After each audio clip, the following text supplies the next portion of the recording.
Hey folks, welcome back. And if you're here for the first time, thanks for stopping by.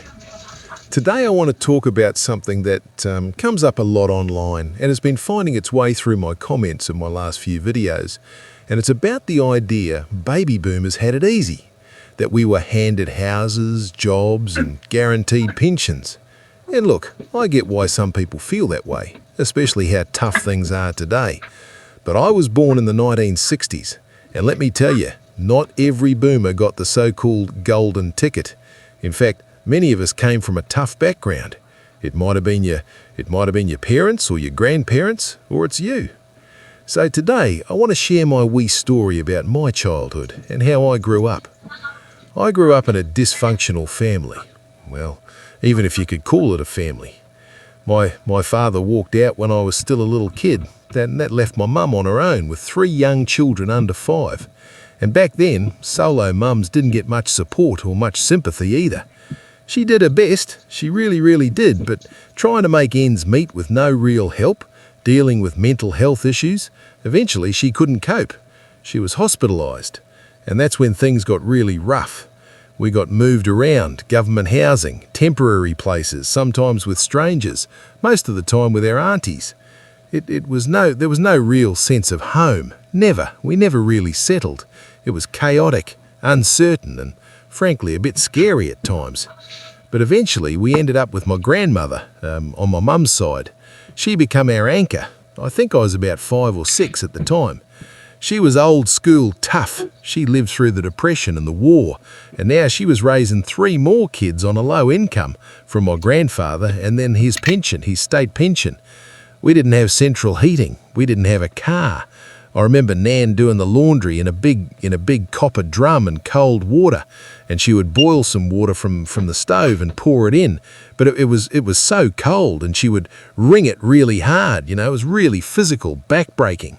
And then she would have to put this through a manual wringer and hang it out in the winter weather to see if it would dry. I still remember, that was in the early 70s. Back then we wore a lot of hand-me-downs. My nan knitted a lot of jumpers for us, and we learned to keep our socks dry. But we did get warm meals every day. My nan gave us what she could. Routine, someone to rely on, and cuddles when we needed it. It's easy to look back now and say it made me resilient. And maybe it did, but at that time it just felt like survival, one day at a time. What was work like then?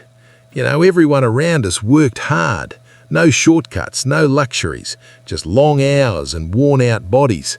The men I knew worked on building sites, farms and freezing works, sharing sheds, jobs that were physical, just labouring jobs, just whatever they could get. No fancy gear, just your hands, your back and the weather. If you got hurt, you patched yourself up and kept going, because a day off meant no money and no one was going to cover for you.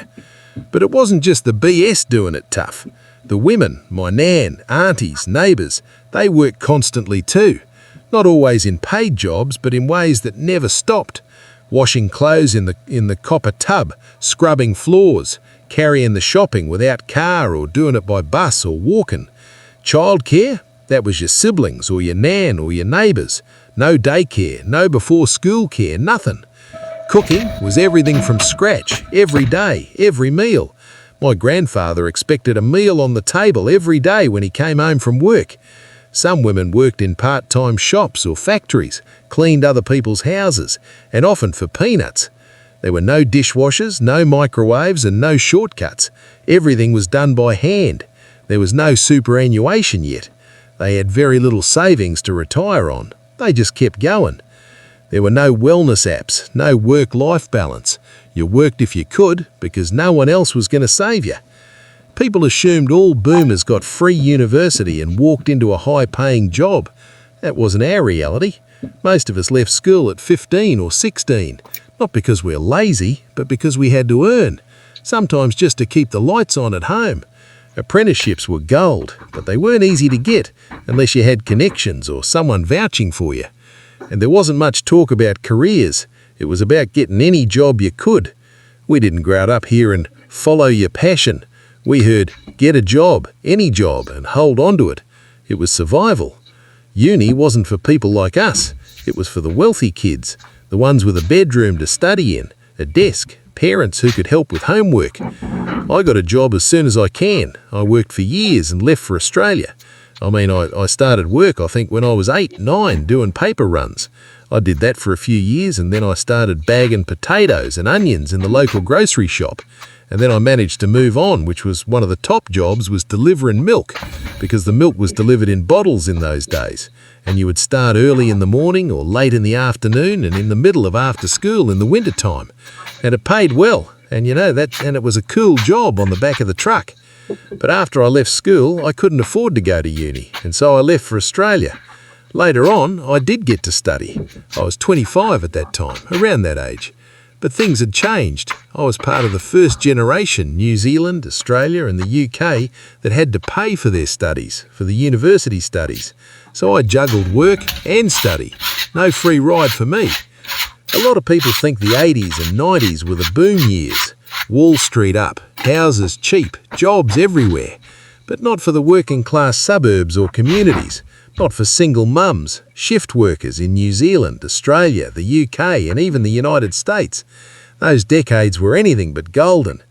In New Zealand, Radnomics gutted industries, rail, freezing works, forestry and postal jobs, all gone. In Australia, manufacturing collapsed. Secure jobs turned into casual contracts.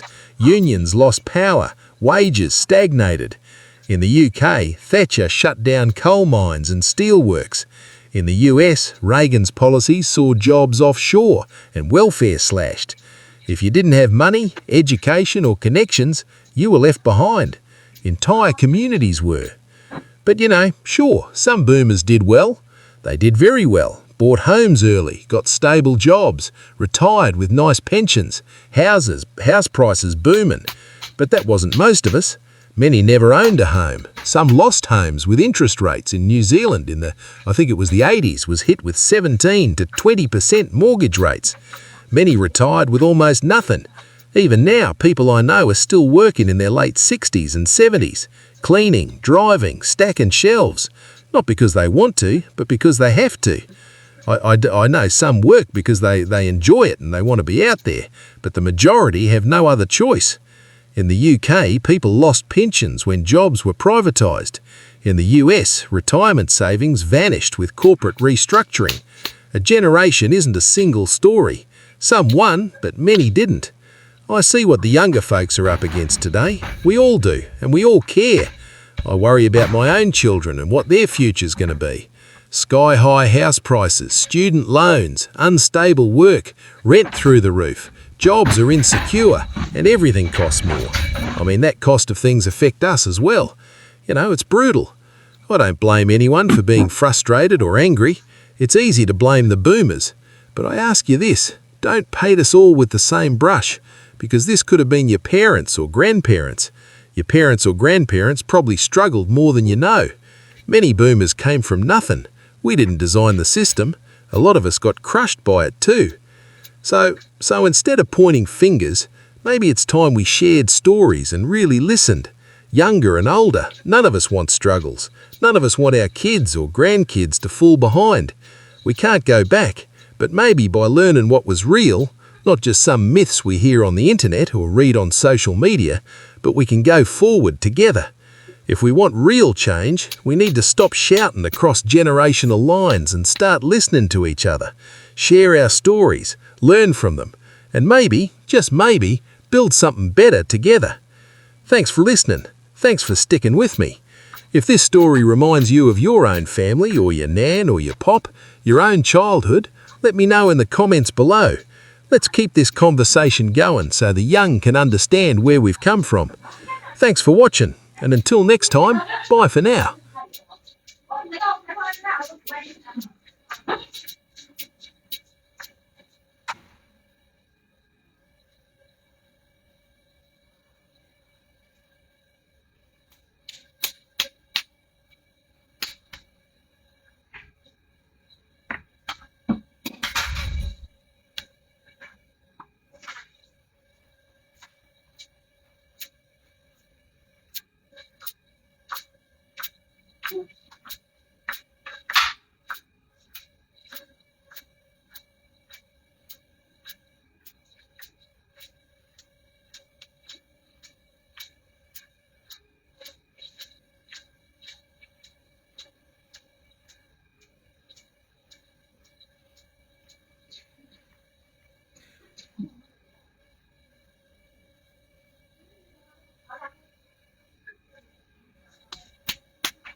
哎，他找不回一个晚上吧？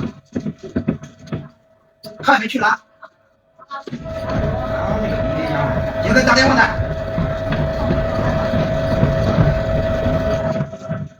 现在给他。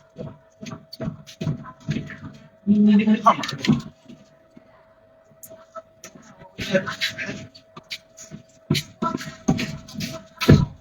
我把这帮看了，反正。我手。